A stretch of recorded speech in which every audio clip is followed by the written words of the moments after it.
மதியம் செல்வா வீட்டுக்கு வரும்போதே மீன் வாங்கிட்டு வந்திருந்தா. நம்ம வீட்டில் நான்வெஜ்னாலே எப்போவுமே செல்வா தானே, நம்ம சும்மா எடுபிடி வேலை தானே அப்படின்னு அது ஒரு ஓரமாக வச்சுட்டு ஒன் சைடு சாப்பாடு வச்சாச்சு.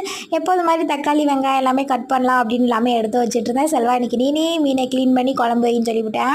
ஏன்னா பாப்பா ஒரு 2:45 எழுந்திரிச்சு வண்டி கிளம்பிட்டானா, ரொம்ப டயர்டாக இருக்குது, நான் கொஞ்சம் நேரம் தூங்குறேன் அப்படின்னு சொன்னால், சரி ஓகே போயிட்டு போகிறா அப்படின்னு க்ளீன் பண்ணேன். பட் ரொம்ப நேரமாக க்ளீன் பண்ணேன்னா அதுலேயே எனக்கு ஒரு மாதிரி மண்டை குடைச்சல் ஆகிப்போச்சு. சரி நம்ம தான் குழம்பு வைக்கணும்னு வேறு சொல்லிட்டானா, சும்மா வச்சா நல்லா இருக்காது, கொஞ்சம் மாங்காய் முருங்கைக்காய் போட்டாவது ஓரளவு நல்லா தானே இருக்கும் அப்படின்னு சும்மா ட்ரை பண்ணிட்டு இருந்தேன். அதுக்குள்ளே செல்வா வந்து நானே வைக்கிறேன்னு சொன்னேன். எனக்கு கொஞ்சம் கோவம் ஆயிடுச்சு, எனக்கு எண்ணெயே எல்லாமே பார்க்க விட்டதுனால. அந்த கோவத்தோடய கோவமாக எங்கிட்ட ஒரு பக்கம் குழம்பு வச்சுட்டு மீனுக்கு மசாலா மட்டும் அப்ளை பண்ணி வச்சுட்டு நம்மளும் குளிச்சுட்டு வந்தாச்சு.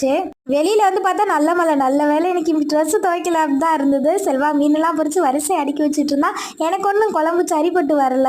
பட் செல்வா என்னமோ நல்லா இருக்கு அப்படின்னு சாப்பிட்டுட்டு இருந்தான். சாப்பிட்டுமே கொஞ்சம் பக்கத்தில் தான் ட்ரிப்பு, நான் போயிட்டு நைட்டு வந்துடுவேன் அப்படின்னு சொன்னான். அவனை அனுப்பி வச்சுட்டு நான் வர சும்மா உட்காந்து ஃபோன் பார்த்துட்டு எடிட் பண்ணிட்டு தான் இருந்தேன். வரும்போதே பாப்பா கொஞ்சம் பழங்கள் வாங்கிட்டு வந்திருந்தானா, எல்லாத்தையுமே எடுத்து வச்சுட்டு நம்மளும் சாப்பிட்டு தூங்க வேண்டியது தான் இன்னைக்கு நம்ம ஃபேமிலியில். மல்லை, சசி, சிற்றரசன், தேவ், சிபினா, ஷக்கி அவங்களுக்கு இனிய பிறந்தநாள் நல்வாழ்த்துக்கள். பாய் பாய்.